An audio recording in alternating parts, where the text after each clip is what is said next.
bien épargner. Pour trouver la formule d'épargne qui vous convient le mieux, vous devez définir vos objectifs, votre horizon de placement et connaître votre rapport au risque. Une fois cela défini, vous serez prêt. On distingue 4 grands objectifs. Premier objectif, l'épargne de précaution. Elle vise à constituer un capital pour faire face à d'éventuels coups durs, perte d'emploi, maladie, séparation, panne de véhicule ou d'électroménager. Le montant de cette épargne est fonction de votre niveau de revenu et de votre niveau de vie. Idéalement, elle représente entre 3 et 6 mois de revenus fixes. Deuxième objectif, l'épargne en vue d'un projet comme l'achat d'un bien. Vous pouvez le faire en utilisant un capital spécifiquement mis de côté pour cela. Troisième objectif, l'épargne immobilière. Elle sert à financer l'achat d'un bien immobilier, résidence principale ou secondaire. Au vu du coût d'un investissement immobilier, il est indispensable de disposer d'un capital suffisant pour financer au minimum les frais de notaire.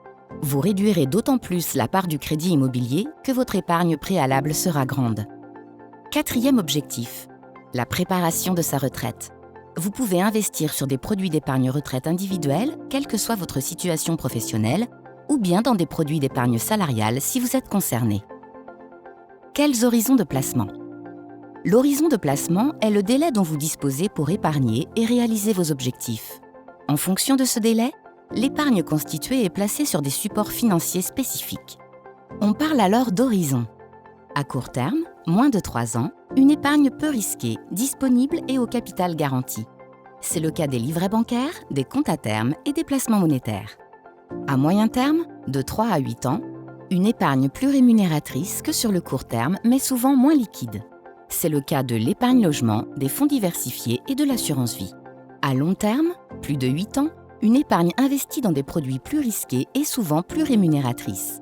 C'est le cas de l'assurance vie en unité de compte, des actions en direct ou au travers d'un plan d'épargne en actions et de l'immobilier. Quels risques ? À chaque type d'épargne correspondent un ou plusieurs risques, dont le risque de perte en capital. C'est le cas des produits sans garantie en capital, comme les actions. Le risque de ne pas avoir de rendement.